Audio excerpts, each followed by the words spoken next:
I'm going to introduce each one of them very briefly, and my apologies if I, reduce your incredible achievements to anecdote. But I'm going to start with Karthick Ramakrishnan, who's the Associate Dean of UC Riverside School of Public Policy and a Professor of Public Policy and Political Science.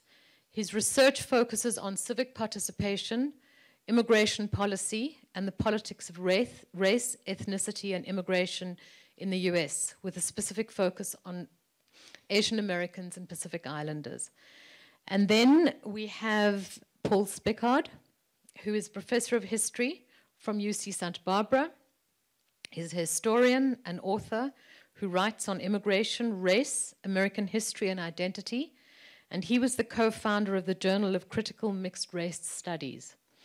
And then next to Paul, we have Alan Orr, who is the founder of Orr Immigration Law Firm, a minority-owned law firm based in Washington, D.C., and he's also the senior editor of the Immigration and Nationality Law Handbook and an associate editor of the American Immigration Lawyers Association's Global Immigration Guide. And then we have Stewart Kwoh, who is the founding president and executive director of Asian Americans Advancing Justice, which is the nation's largest Asian American legal and civil rights organization that serves more than 15,000 people each year. And in 1998, he was named a MacArthur Foundation Fellow, the first Asian American attorney to receive what is known as the Genius Grant.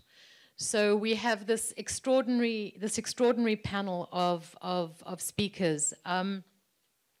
When we talked about this panel came together before the election, and the framing for the panel was entirely different. We couldn't have predicted the outcome of the election. It would have been a panel that was focused on, in a sense, immigration reform, business as usual. But obviously the conversation now is very, very different. We have a president-elect, whether we support him or not. And many people, we do need to remember that many people in this country do, and of course we do respect the outcome of the democratic process. But he did rise to power on an anti-immigration rhetoric. And we've seen an unleashing and a mainstreaming, if you will, of division and prejudice and xenophobia on a national scale that we haven't foreseen.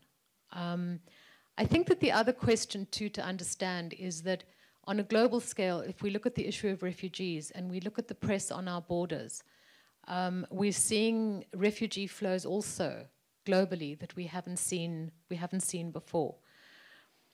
There are many bright spots in President Obama's immigration reform agenda, and of course we're all familiar with DACA and DAPA. But the fact of the matter is that we all do have to acknowledge that President Obama's immigration policies were not, they leave much to be desired. More people were deported under his presidency than under President Bush. Although the lawyers on the panel may well dispute me, and I'm open to correction, and that the immigration detention centers are filled beyond capacity. It was already, many would argue, an unwelcoming environment for immigrants. So this talk of exclusion, mass deportations, of building walls and barriers will almost certainly influence policy and tighten the laws considerably. And as I said this morning in my opening remarks, there's little doubt in my mind that the access to immigration will be further restricted and the barriers strengthened. So I want to turn to the panel now and have each one of you talk about, because the landscape has shifted. There's no question that the landscape has shifted. But what does that mean?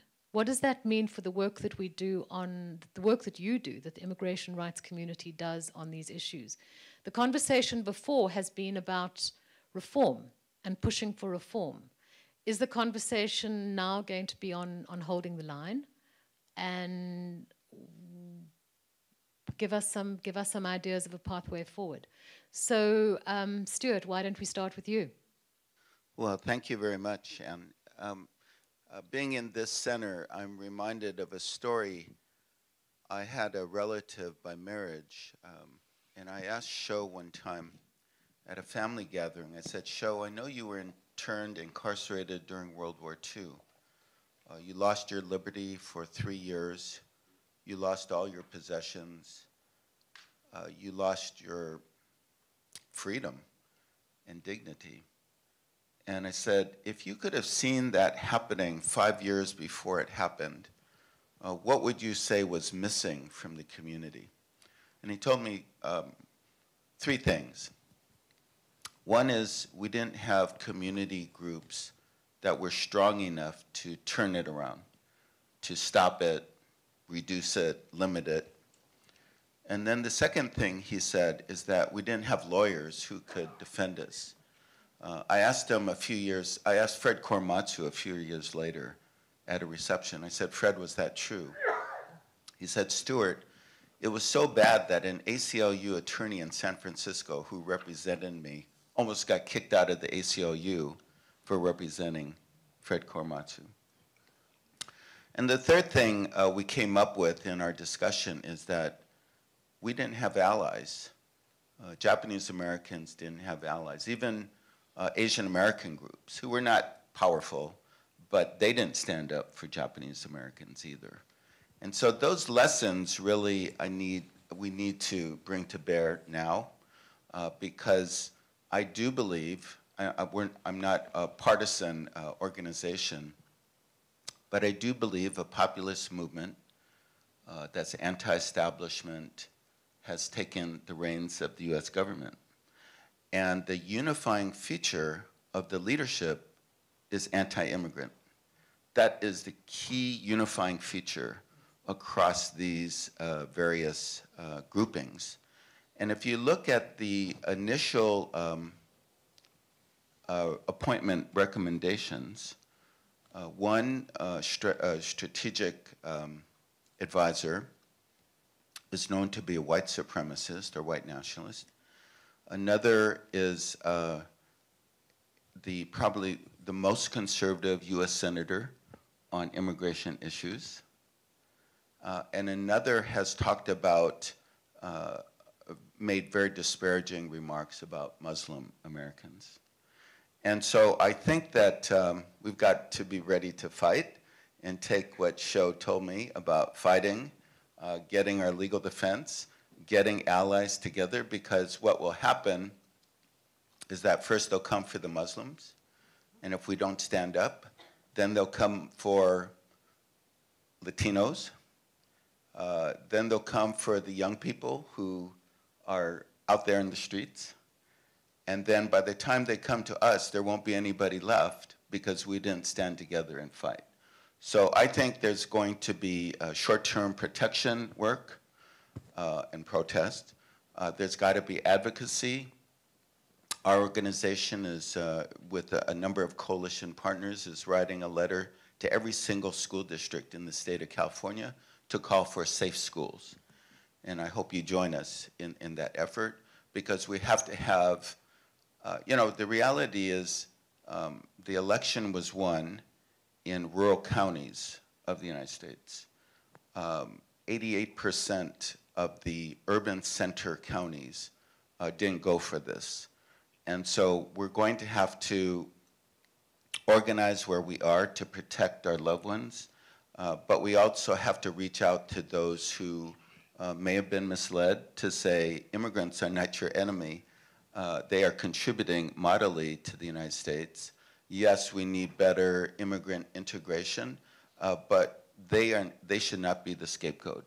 And so we need to bring allies together as never before, but we do need to be vigilant all of the time, because if the other appointments go through like the first 3, then we have a big battle for the next 4 years.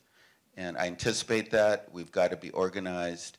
And Asian Americans, I'll just say this last thing, have tremendous stakes in this. 1.3 million Asian Americans are undocumented. 1.5 million Asians are waiting for legal immigration visas to open up. They may be restricted mightily. Asian Americans live with Latinos, African Americans, whites in the inner cities in particular. These are our neighbors, they're our friends, they're our loved ones, and we have to unite for a better America. There's no other choice. Thank you.